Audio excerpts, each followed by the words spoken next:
또한 하나님의 지혜와 지식이 풍성하며 제목으로 말씀 나누도록 하겠습니다. 자, 오늘 로마서 9장부터 진행됐던 이스라엘과 관련된 언급이 종료됩니다. 자, 지난주 10장의 마지막이 어떻게 끝났죠? 하나님께서 자기 바로 앞에 가까이 온 구원을 계속 거부하는 이스라엘을 팔을 벌려서 기다리신 그런 장면으로 마치고 있었어요. 지난주 말씀이 이거였거든요. 한번 보실까요?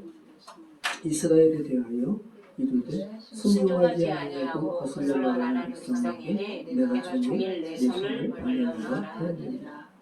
이스라엘의 실패를 주께서 용납하지 않으신다는 거예요.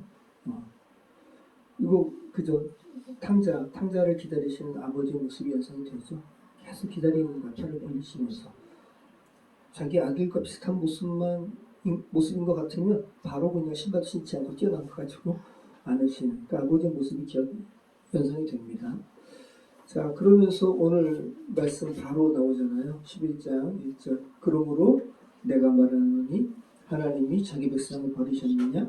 그럴 수 없느니라. 나도 이스라엘이요 아브라함의 씨에서 난 자요 베냐민의 마라. 자, 하나님이 자기 백성을 버리셨느냐? 그럴 수 없느니라. 아주 완곡한, 아주 강한 부정이에요. 하나님은 절대로 버리지 아니하신다. 그렇기 때문에 이방인인 너희를 향한 나의 사랑도 어느 것도 끊을 수 없다. 네.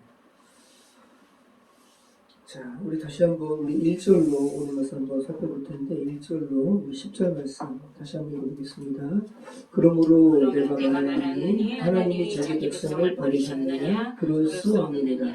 나도 이스라엘이요 아브라함의 씨에서 난 자요 베냐민의 자냐. 하나님이 그 미리하신 자기 백성을 버리지 아니하셨나니 너희가 성경에 엘리야에게부터 말한 것을 알지 못하느냐. 그가 이스라엘을 하나님께 고발하되 주여 그들이 주의 선지자들을 죽였으며 주의 제단들을 헐어버렸고 나만 남았는데 내 목숨도 창나이다 하니 그에게 하신 제단이 무엇이냐. 내가 너를 위하여 바알에게 무릎 꿇지 않는 사람 7,000명을 남겨두었다 하셨으니 그런즉 이와 같이 지금도 오히려 택하심에 따라 남은 자가 아니니라. 만일 은혜로 된 것이면 행위로 말미암지 않음이니 그렇지 않으면 은혜가 은혜되지 못하느니라. 그런즉 어떠하냐. 이스라엘이 구원을 그것을 얻지 못하고 오직 택하심을 입은 자가 얻었고 그 남은 자들을 꾸준히 열리느니라. 기록된 바 하나님이 오늘까지 그들에게 혼내하시지 않고 보지 못할 유언과 듣지 못할 귀를 씌우신 것 같으리라. 또 다윗이 이르되 그들의 밥상이 얼굴과 닭과 거친 것과 부흥이 되게 하시옵고 그들의 눈은 흘려보지 못하고 그들의 등은 항상 굽게 앞에서 쌓였느니라. 자, 자기 백성을 버리셨느냐라는 이런 질문에 대한 바울의 첫 번째 증거가 뭐예요? 그럴 수 없느니라 하면서 우선 자기를 증거로, 그죠? 자기가 이스라엘 사람이고 이스라엘의 베냐민 지파, 그죠? 먼저 자기가 증거라는 거예요. 하나님은 이스라엘 사람, 이스라엘이 자신의 약속의 자녀 결코 버리지 아니하신다. 무슨 내가 증거 아니냐라는 거죠. 그런데 내가 교회를 엄청나게 바뀌었던 사람이다. 내가 복음 있는 사람 잡아가지고 감옥에 가둔 사람이다. 스데반을 사람들이 쳐 죽였을 때 내가 그들의 증인된 사람이다. 이런 내가 이제 하나님의 그죠? 완전한 그 복음의 내가 수혜자가 되었다. 이런 거 지금 고백하고 있는 거죠. 그래서 하나님이 이스라엘을 버리셨다는 것이 말이 안 된다.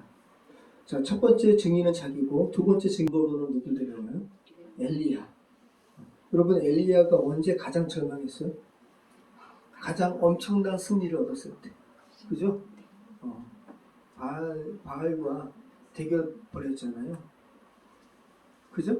이게 참 말이 안 되는 건데 어떻게 우상과 하나님이 어떻게 대결이 되겠어요? 그런데 우상의 말도 안 됨을 이제 증명하기 위해서 제단을 각각 쌌어요, 그죠? 재현아, 잘 봐봐.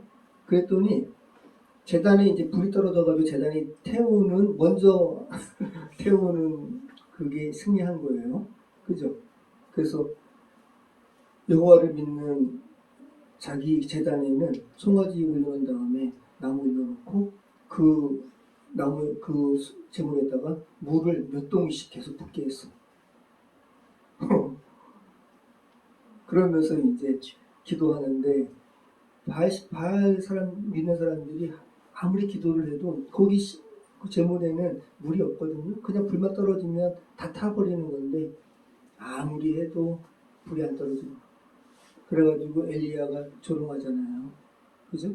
근데 그 사람들이 날카로운 칼로 자기 몸을 막 자해하면서 그렇게 막 열광스럽게 간구를 해도 바알에게 간구를 해도 불이 안 떨어지는데 이제 엘리야가 기도하니까 어떻게 해요? 불이 떨어져가지고 그 하나님께 이제 기도하는 그 제단에는 물을 엄청나게 부어가지고 그게 물이 흘러내려가지고 땅을 파가지고 도랑이 이룰 정도로 그렇게 물을 끼얹었는데 이제 타버리는. 그 다음에 이제 도망가는 바알 제사장들 엘리야가 다 죽여버린 거죠. 그러니까 아합의 부인 이세벨이 화가 나가지고 내가 오늘 저 엘리야 내가 죽이지 않으면 내가 하여튼가 맹세한다 하면서 그랬더니 엘리야가 갑자기 쫄아가지고 도망간 거예요. 그러면서 하나님께 기도하는 거예요. 하나님 이제 하나님의 사람 저밖에 없는 것 같아요. 저 아합 이세벨이 다 죽였네요. 그랬더니 거기에 대해서 하나님께서 말씀하신 게 아니 남은 자 7,000명이다. 우리는 때로 하나님을 믿는 신앙을 가진 사람이 나밖에 없을 거라는 그런 외로움에 빠질 때가 있어요. 그죠? 그리고 특별히 이 시대는 예수님 이래로 이 시대는 그때 너희에게 믿음을 보였느냐? 거의 없다. 진짜로 믿음을 가진 자가 거의 없는 시대예요. 그래서 남은 자 사상이 남은 자에 대한 말씀이 오늘까지도 적용이 되는 거예요. 여러분이 한번 곰곰이 생각해 보세요. 정말 여러분 스스로가 하나님 저 정말 남은 자 맞아요? 한번 생각해 보시기 바라요. 저 정말 남은 자인가요? 엘리야 시대 때 7,000명이 제가 포함이 될까요? 그리고 지금 거의 없다고 말씀하시는 이 시대에 믿음의 사람 중에 정말 제가 포함이 될까요? 한번 생각해 보시기 바라요. 근데 만약에 여러분이 거기에 포함이 된다면 그것 또한 하나님의 택하심이고 하나님의 은혜라는 거예요. 그거 얼마나 놀라운 말씀입니까? 자, 우리 8절 말씀 보시면 8절에 그죠? 기록된 바 하나님이 오늘까지 그들에게 혼미한 심령과 보지 못한 눈과 듣지 못할 귀를 주었다 한바 같으니라. 이게 지금 이스라엘 사람들의 무지함에 대해서 이스라엘의 완고함에 대해서 계속 고발하는 거거든요. 그리고 또 9절 말씀도 이런 말씀이 있죠. 아까 읽었는데 또 다윗이 이르되 그들의 밥상이 올무의 덫과 거치는 것과 보응이 되게 하시옵고 그들의 눈은 흘려 보지 못하고 그들의 등은 항상 굽게 하옵소서. 그리고 또 다윗을 대적하는 적에 대해서 다윗이 고백한 시편을 인용해가지고 오늘 9절 말씀에서 쓴 거예요. 자, 핵심은 밥상이에요, 밥상. 여러분, 밥이 차려진 밥상은 저주가 아니에요. 그죠? 원래 복이잖아요. 이스라엘 백성에게 하나님께서 메시아로 그리스도를 주신 게 저주예요, 복이에요? 복이죠. 근데 그들에게 걸림돌이 됐단 말이죠. 똑같은 거예요. 지금 그 말씀을 증거하기 위해서 원래는 어떤 사람에게든 식량이 차려진 밥상은 복된 거란 말이죠. 근데 그것이 그들에게 오히려 올무와 덫이 되었다. 예수 그리스도를 거부하는 이스라엘 백성에게 예수 그리스도가 이런 상황이다라는 것을 설명하고 있는 거예요. 자, 그러면서 우리 11절 말씀부터 이제 이스라엘의 넘어짐이 그냥 넘어진 게 아니라 목적이 있다는 거예요. 이스라엘이 넘어진다는 건 뭐죠? 그리스도를 거부하는 이것에 목적이 있다는 거예요. 자, 우리 한번 읽어보겠습니다. 그러므로 내가 말하노니 그들이 넘어지기까지 실족하느냐 그럴 수 없느니라. 그들이 넘어짐으로 구원이 이방인에게 이르러 이스라엘을 시기하게 하느니라. 자, 보세요. 목적이 뭐냐면 자, 그들이 넘어졌다는 것은 이스라엘이 그리스도를 거부하는 거죠. 그런데 그들이 이 그리스도를 거부함으로 그들이 멸망에 처할 정도까지는 아니라는 거예요. 자, 그들이 그리스도를 거부함으로, 그죠? 그 복이, 그 구원의 복이 이방인에게로 갔는데, 이방인에게로 그 복이 가는 게 목적이 아니라 이방인에게로 가니까, 원래 메시아를 통한 이 구원의 복은 이스라엘 자신에게 임한 건데 왜 이방인에게로 가지? 라고 하면서 이스라엘 사람에게 시기하게 됐다는 거죠. 이 시기가 결국은 이스라엘 백성으로 하여금 그리스도께 돌아오게, 이게 목적이라는 거예요. 이 하나님의 주권적인 섭리가 이 안에 있는 거죠. 자, 그러면서 14절 말씀 보면, 그죠? 이는, 같이 읽어보겠습니다. 15절까지. 이는 내 고집을 아무쪼록 시기하게 하여 그들 중에서 얼마를 구원하려 함이라. 그들을 버리는 것이 세상에 허물게 되거든 그 받아들이는 것이 죽은 자 가운데서 살아나는 것이 아니면 무엇이리요. 이게 지금 엄청난 말씀을 하는데, 우리 로마서 5장에 폴리말론, 더욱더 하나님께서 이것을 행하셨다면 더 큰 것을 행하지 않겠니? 그죠? 이 폴리말론이 여기도 나와요. 여기서는 그때는 더욱으로 번역이 됐었는데 여기는 뭐겠어요? 하물며인데요. 우리가 먼저 읽었죠. 13절 쪽에 있나요? 14. 자, 여기죠. 12절. 그들의 넘어짐이, 여기서 그들의 넘어짐은 뭐죠? 이스라엘이 예수를 거부하는 거, 메시아를 거부하는 거, 이 정도인데, 그들의 넘어짐이 세상의 풍성함이 되며 그들의 실패, 그리스도를 거부하는 게 이방인의 풍성함이 되거든. 그죠? 이스라엘이 예수 그리스도를 거부하는 것이 오히려 이제 복음이 이방인에게로 흘러가는 복이 됐는데, 하물며 이제 그들이 예수님을 거부하지 않고 예수님을 메시아로 인정한다면 얼마나 그 복이 충만할 것인가 라는 이 폴리말론의 기법이 여기도 쓰이고 있다는 거예요. 이방인을 향한 이스라엘의 시기가 하나님의 이스라엘의 회복 전략이라는 거, 하나님의 지혜라는 거 여러분 기억하시기 바라요. 자, 그래서 이 이스라엘이 지금 14절 말씀 우리가 읽어봤잖아요. 우리가 사도행전 살펴봤는데 바울이 이방인들 향해서 엄청나게 전도하잖아요. 근데 그 목적이 이방인을 위한 게 아니라 자기 동족을 위한 거였어요. 그래서 항상 그죠? 바울이 어떻게 보면 참 이기적이에요. 그죠? 바울이 항상 그래서 어떤 전도 새로운 지역을 가면 누구부터 전도해요?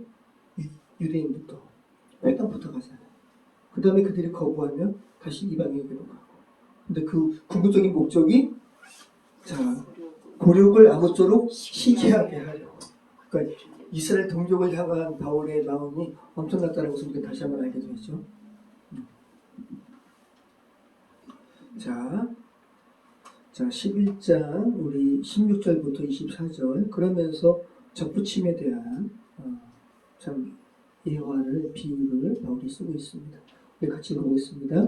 제사는 처음 입은 곡식가루가 거룩한즉 떡덩이도 그리하고 뿌리도 거룩한즉 가지도 그러하니라. 잠깐만요. 보세요, 여러분. 이 접붙임의 비유를 설명하기에 앞서서 곡식가루부터 이야기하는데 이게 지금 이제 소재잖아요, 소재. 제사는 처음이고 곡식가루가 거룩하니까 그 가루로 만든 떡떡이도 거룩하지 않아요?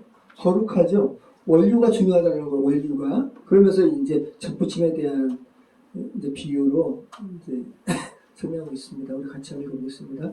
또한 가지 얼마가 꺾였는데 돌 감람나무인 내가 그들 중에 접붙임이 되어 참 감람나무 뿌리의 진액을 함께 받는 자가 되었은즉 그 가지들을 향하여 자랑하지 말라. 자랑할지라도 내가 뿌리를 보존하는 것이 아니요 뿌리가 너를 보존하는 것입니다. 자, 이 감람나무 올리브예요. 자, 참 올리브나무 그리고 돌 올리브나무 이렇게 이해하시면 돼요. 자, 또 읽겠습니다. 19절. 그러면 내 말이 가지들이 꺾인 것은 바로 접붙임을 받게 하려 함이라 하니 옳도다.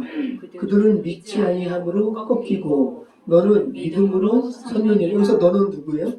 이방인. 그죠? 그들은 이스라엘 사람들. 자, 그러니까 너는 지금 접붙임 받은 가지에 불과하니까 원뿔인 이스라엘로 인해서 네가 접붙임을 받은 상태야. 그러니까 너는 교만하지 말아라. 자랑하지 말아라. 그죠? 너는 믿음으로 그들은 믿지 아니함으로 꺾였고 그 꺾인 자리에 너는 믿음으로 접붙임을 받았다. 그러니까 높은 마음 품지 말고 도리어 두려워하라. 하나님이 같이 읽겠습니다. 하나님이 원 가지들도 아끼지 아니하셨은즉 너도 아끼지 아니하시리라. 그러므로 하나님의 인자하심과 준엄하심을 보라. 넘어지는 자들에게는 준엄하심이 있으니 너희가 만일 하나님의 인자하심에 머물러 있으면 그 인자가 너희에게 있으리라. 그렇지 않으면 너도 찍히는 바 되리라. 그러니까 지금 이스라엘을 향한 9장, 10장, 11장의 말씀이 이방인에게도 전혀 관계없는 말씀이 아니죠. 이방인에게 교만하지 말라고 하는 거예요. 그죠? 이방인에게도 덕이 되는 말씀인 거예요. 자, 같이 읽겠습니다. 자, 그들도 믿지 아니하는데 머무르지 아니하면 접붙임을 받는 이건 누구죠? 이스라엘 백성들. 이제 믿지 않는데 머무르지 않고 믿게 되면 그들도 다시 하나님께 접붙임을 받으리니 이는 그들을 접붙이실 능력이 하나님께 있습니다. 내가 돌 감람나무에서 지킴을 받고 본성을 거슬러 좋은 감람나무에 접붙임을 받았으니 원 가지인 이 사람들이야 얼마나 더 자기 감람나무에 접붙임을 받으라. 야, 너희는 원래 돌 감람나무 가지였는데 이렇게 접붙임을 받아도 이렇게 풍성한 은혜가 있는데 원 가지가 다시 제 나무에 붙으면 얼마나 더 큰 은혜겠니? 라고 이야기하는 거예요. 자, 여러분, 자, 한번 이해는 되세요, 여러분? 여러분은 이해가 되시는데 우리 재원지는 이해가 돼요? 자, 신대원 1학년 때 로마서를 공부했거든요. 근데 이제 아주 석학이세요. 그 교수님께서 뭐라 그러시냐 하면 이 말씀을 가지고 이제 말씀하신 게 기억이 나는데 바울이 동사를 잘 모르는 사람이라는 거예요. 그래서 흔히 보면 이렇게 접붙임 원 나무가 있고 그 나무의 가지를 잘라서 전혀 다른 종류면 안 돼요. 같은 종류인데 그래서 여기 참 감람나무, 돌 감람나무잖아요. 같은 종류이긴 하는데 가지를 붙이게 되면 원 나무의 영향을 받아가지고 그 가지도 좋게 되는 거다라고 지금 이렇게 쓰고 있잖아요. 그런데 농사를 아는 사람은 그게 아니라는 거예요. 저도 전혀 몰랐는데 근데 다시 제가 먼저 본론만 이야기하면 바울이 농사를 모르지 않았어요. 이거 알고 있었어요. 그러니까 가지치기, 그러니까 접붙임을 할 때 쉽게 얘기해서 저희 장인어른이 접붙임을 하시는 걸 제가 봤어요. 원나무는 좋지 않은 나무예요. 그런데 왕성해. 그래서 이제 수익도 잘 받아들이고 하는데 가지 쳐서 가지를 접붙이는 그 가지 있죠? 그게 좋은 거예요. 그러니까 지금 바울이 이야기하는 거랑은 농사의 원래대로의 이 원리랑은 지금 다른 거죠. 근데 바울이 이건 농사를 몰라서 이렇게 한 게 아니라 정확하게 이게 말이 안 된다는 걸 알았어. 근데 하나님의 은혜는 이걸 가능하게 한다는 것을 알리기 위해서 바로 나오잖아요.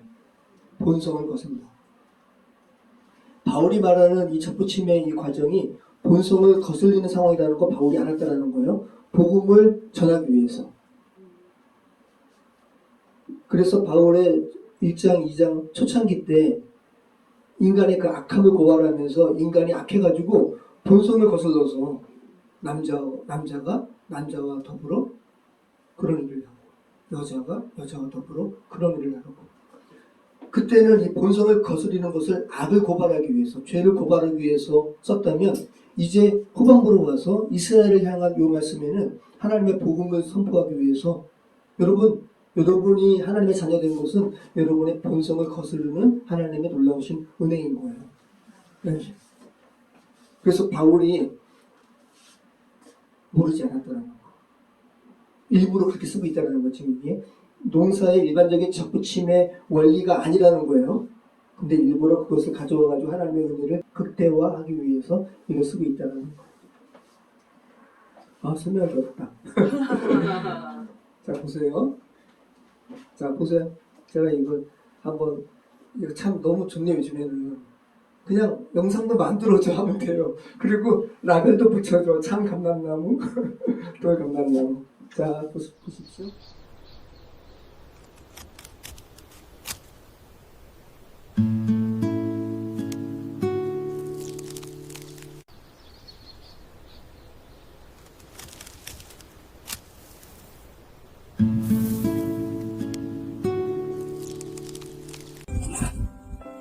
이게 전부, 이게 다, 전부가 이제, 전부 다, 이렇게 하는 게, 이것도.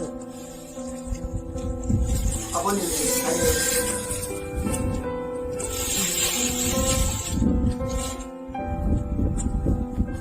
이렇게 하는 게 전부? 그래가지고, 이거 있잖아. 이게 그것도 이렇게 하고도, 이렇게 하잖아. 이제 식물은 다 사람이다. 그러니까 시방 이때 치고. 이제 여기서 사람은 이제 반이 요던 정도에 나부지. 그래서 요 정도로 하면 이제 전무반데 한 3년이면 다. 작년에도 열고 저런 거 있었고 반석 또 하는 거 하는 게 열리잖아. 이렇게 해도 이 전무가 봐봐. 그러게. 이렇게 하는 거. 하여튼 저 밤.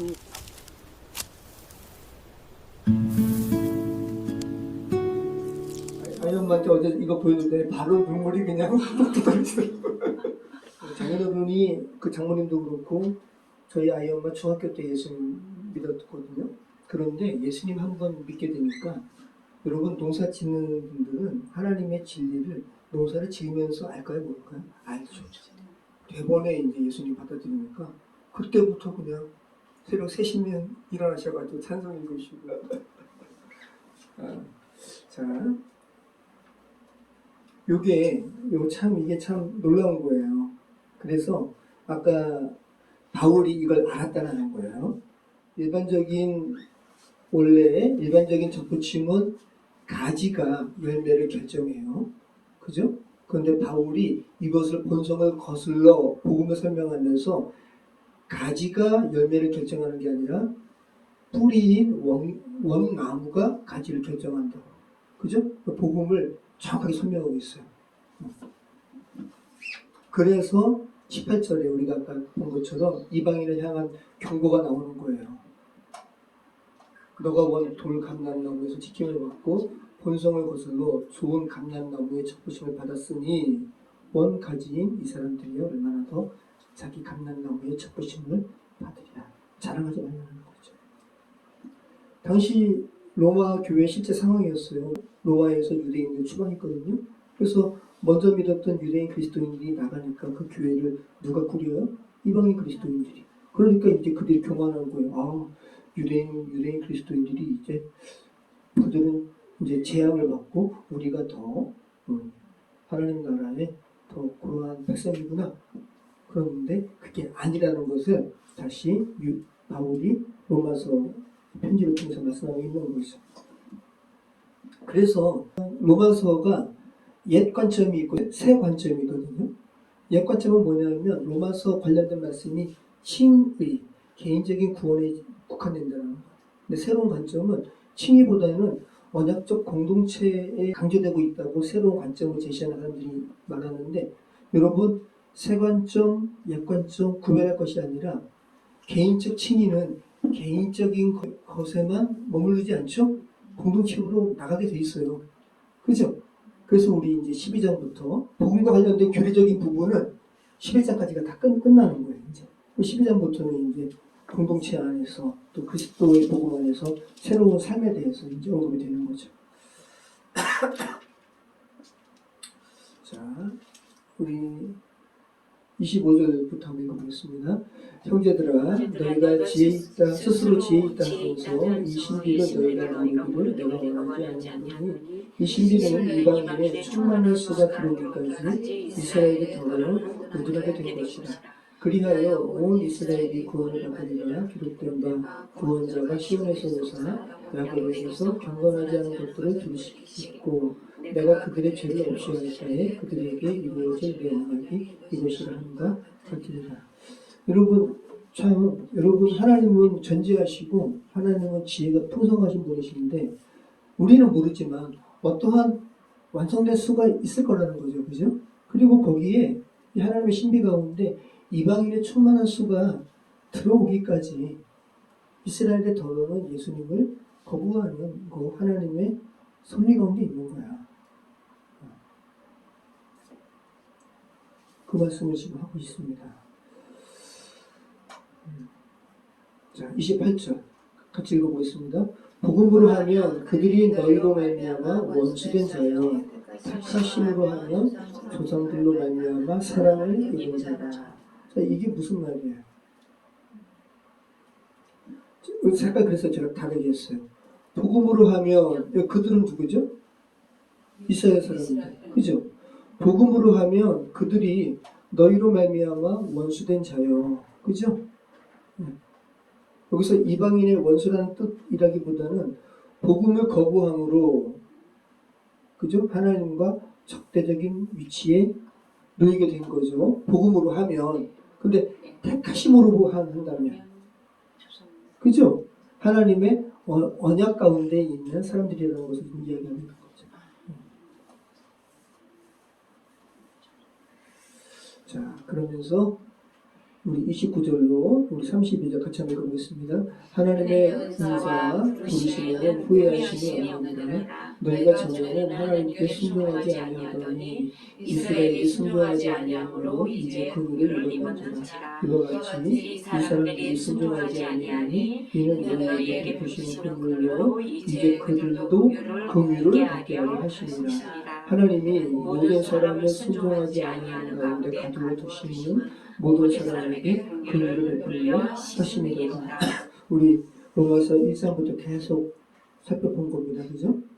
이방인도 죄 없다 할 수 없고 이스라엘인도 죄 없다 할 수 없고 모든 사람을 하나님께서 순종하지 아니하는 가운데 가두어 두셨어요. 그죠? 그랬을 때 하나님께서 그들을 어떻게 구원하시는지 그 긍휼을 알도록. 이게 하나님의 지혜라는 거예요. 자, 그러면서 자, 33절 우리 36절까지 같이 읽겠습니다. 깊도다 하나님의 지혜와 지식이 풍성하며 그의 판단은 헤아리지 못할 것이며 그의 길은 찾지 못할 것이로다. 누가 주의 마음을 알았느냐? 누가 그의 모사가 되었느냐? 누가 주께 먼저 드려서 갚으심을 받겠느냐? 이는 만물이 주에게서 나오고 주로 말미암고 주에게로 돌아가니라. 그에게 영광이 세세토록 있을지어다. 자, 우리 11장이 어떻게 끝나고 있어요? 33절부터 우리가 36절 또 29절부터 다 봤는데 이게 찬송으로 끝나는 거거든요. 깊도다, 특별히 깊도다 하면서 그에게 영광이 세세토록 있을지어다. 이게 뭐예요? 찬송이고 감격이에요. 그 전에는 논리였어요, 논리. 여러분, 신학이라는 게 결국은 하나님을 사고하는 거거든요. 왜? 하나님께서 내게 은혜를 베푸셨어. 아, 그럼 이 하나님이 도대체 어떤 분이신가? 또 내게 있는 이 믿음이라는 건 뭔가? 이 궁구하는 게 신학이거든요. 근데 신학으로 인해서 때로는 논쟁도 벌어지고, 그것으로 인해서 전투도 벌어지고 그러는데, 신학의 결국은 찬양이라는 거. 하나님이라는 거. 계속 우리 재혼이 또 우리 이제 젊은이들이 하나님, 창조주 하나님, 난 잘 모르겠어. 그거를 평생토록 궁구하는 거예요. 계속. 젊으니까. 그죠? 사고하는 거예요. 사고하다 보면 나중에는 놀랍도다. 하나님의 지극히 깊은 하나님의 지혜와 지혜의 부요하며 풍성하며 찬양할 수밖에 없다는 거. 정직하게 고뇌하라는 겁니다.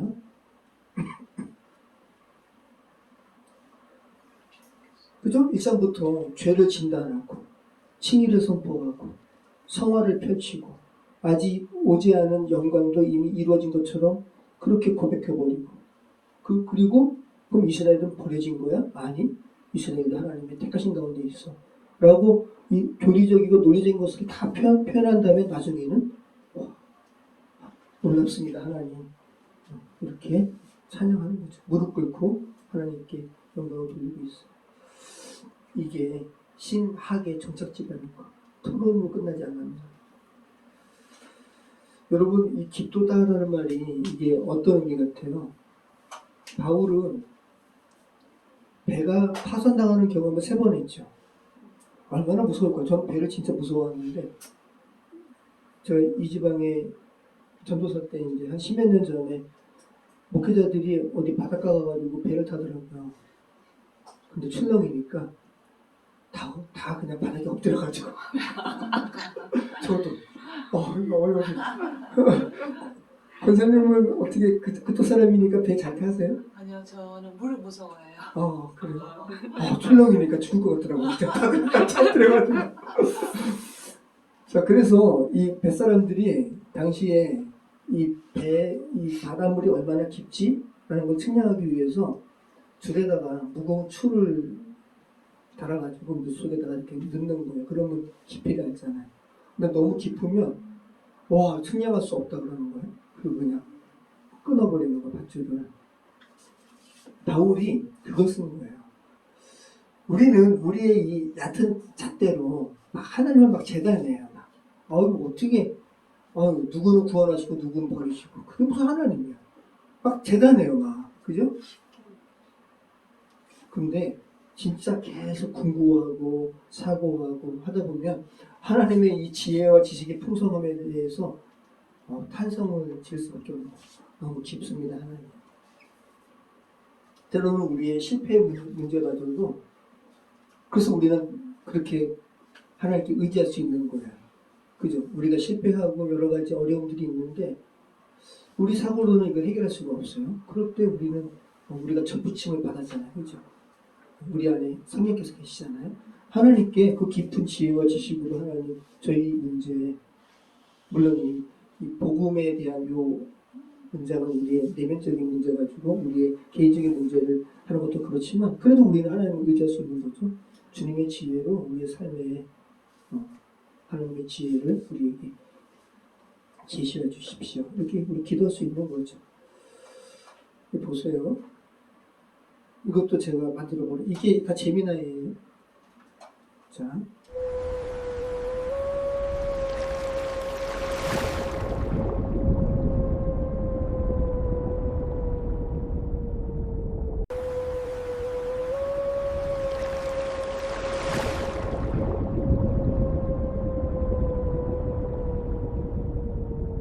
측량 불가! 줄을 놓아야 합니다. 측량 불가! 줄을 놓아야 합니다. 측량 불가. 하나님의 지혜와 지식은 측량 불가. 참. 자, 다시 한번 로마서 11장을 마무리하면서 하나님의 지혜가 어떻게 해서 이렇게 이 이방인을 구원하심으로 이스라엘을 시기하게 하여서 이스라엘마저도 구원하게 하신 이 방식이 측량할 수 없는 지혜와 지식으로 바울이 이렇게 표현하고 있을까? 자, 바울이 이렇게 고백하는 것은 이 단순히 이방인들을 먼저 이렇게 구원하시는 것이 이스라엘을 질투하게 한다는 독특한 선교 방법이 기발해서가 아니에요. 하나님께서 이스라엘의 불순종을 이방인의 구원으로 사용하시고 또 이방인의 구원을 다시 이스라엘의 회복을 자극하는 통로로 사용하셔가지고 마침내 이방인도 그렇고 이스라엘도 그렇고 자기의 우월성을 강조하지 못하게 했어요. 그리고 하나님의 긍휼에 대해서 찬양할 수밖에 없게 만드는 이 하나님의 지혜에 대해서 바울이 깨닫는 거예요. 그러면서 저는 이거를 말로 설명하니까 이런 탄성, 이런 감탄이 안 나오지만 바울은 깊도다 고백을 하는 거죠.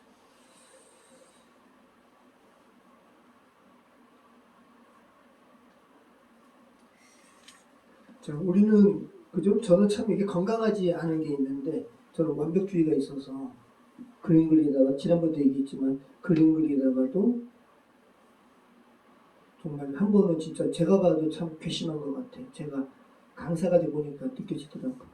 그림 그리는데 학생이 마음 안 든다고 팍팍 우겨버리고 찢어버리면 가르치는 입장에서 진짜 화나거든요. 근데 저도 예전에 한 번은 그런 것 같아요. 그리다가 마음에 안 들어. 막 찢었어. 그러니까 근데 이 성향이 있어요. 지금도. 뭔가 제 인생에 있어서 정말 오점 같아. 아우 진짜 지워버리고 싶고 그죠? 우리 인간에 그런 게 있단 말이에요. 실패. 그죠? 근데 그죠? 컴퓨터 막 오래 하다 보면 이게 계속 이렇게 꼬이잖아요. 그죠? 가장 깔끔한 건 뭐냐면 포맷해 버리는 거예요. 초기화시키는 거죠, 완전히. 근데 하나님의 방식은 그렇지 않다는 거. 근데 하나님께서 완전히 제거하지 않고 완전히 그렇게 하지 않고 실패마저도 실패처럼 보이는 것마저도 하나님께서 정말 깊도다 하나님의 지혜와 지식이 풍성하며 하나님은 우리 실패처럼 보이는 것마저도 더 엄청나게 사랑하신다. 하나님께서 얼마나 그 상황을 진짜 하나님의 지혜와 지식 가운데 하나님 그 상황을 주께 올려드립니다 하면 하나님의 그 계획은 깊으실 거 아니에요, 그죠? 단순한 시일이 아니라 더 깊게 하나님의 어떤 경륜이 있을 거 아니에요. 거기에 우리에서는 맡기는 거죠. 우리 다 그런 부분들이 있잖아요. 네. 내 지혜로는 이거 뭐 안 될 것 같아요. 도망가고 싶고 막 그러고 싶은데 하나님의 지혜에 여러분 의탁하시기 바랍니다. 아멘. 참 놀랍습니다, 여러분. 참 이 바울이 저도 이 로마서를 이렇게 준비하면서 아이언만한테도 몇 번이나 이야기했는데 바울은 진짜 너무 천재 같다고. 좀 하나님께서 바울 사용하셔서 이렇게 놀라운 복음을 우리에게 이렇게 제시하십니다. 여러분 이제 다음 주부터는 기대하시길 바래요. 오늘까지 이제 모든 교리적인 그런 모호함들이 다 해결됐어요. 다음 주부터는 이제 그러므로 형제들아 내가 하나님의 모든 자비하심으로 너희를 권하노니 하면서 이제 위의 것을 찾아라. 그죠? 완전히 새로운 삶 그리고 새로운 공동체. 우리가 육신적인 생명으로 살아가지만 이 세상을 살아가는 똑같은 다른 지구인들이 아니라 그러니까 두 개의 도성. 그죠? 우리는 대한민국의 서울 시민이기도 하고 하나님 나라의 백성의 신분으로서 어떻게 살아야 하는지 거기에 대해서 다음 주부터 나누게 됩니다. 잠깐 기도하겠습니다. 참 좋으신 하나님 감사합니다. 주님께서 바울이라는 한 사람을 참 쉽지 않은 그 인생을 통해서 또 그 지식을 사용하시고 하나님의 부분을 그에게 가르쳐 주셔서 이렇게 저희에게 여러 가지 비유와 또 인간적인 지혜를 사용하여서 저희에게 가르쳐 주시면 감사합니다. 하나님 아버지, 저희가 하나님의 이 복음의 신비에 대하여 더 깊게 알기를 원하고 더 성숙한 믿음을 가지고 하나님의 그 사랑에 대하여 저희가 더 알아가기를 원합니다. 아버지 하나님, 저희가 연약하고 저희가 인간이기에 저희 삶에 드리워진 오점들, 실패들 그런 것들로 인해서 저희 인생 가운데 많은 주각감으로 또 많은 고통으로 자기에게 할 때가 있습니다. 여호와 하나님, 그러나 저희가 예수님께 하나님께 접붙임을 받은 자로서 우리 스스로 그런 실패에 대해서 재단하고 판단하지 않도록 도와주시고 아버지 우리 안에 계신 성령께 저희가 그 실패와 오점들을 올려드리기 소원합니다. 주님의 지혜와 그 한량 측량하지 못할 그 지식으로 말미암아 우리의 그런 오점들을 놀라운 하나님의 은혜로 성시켜 주시옵소서. 그래서 주님께 참 놀랐습니다. 하나님 고백하며 우리의 고백이 우리의 인생 가운데 우리의 영혼 가운데 있게 해주시옵소서. 감사드리며 예수 그리스도 이름으로 기도합니다. 아멘.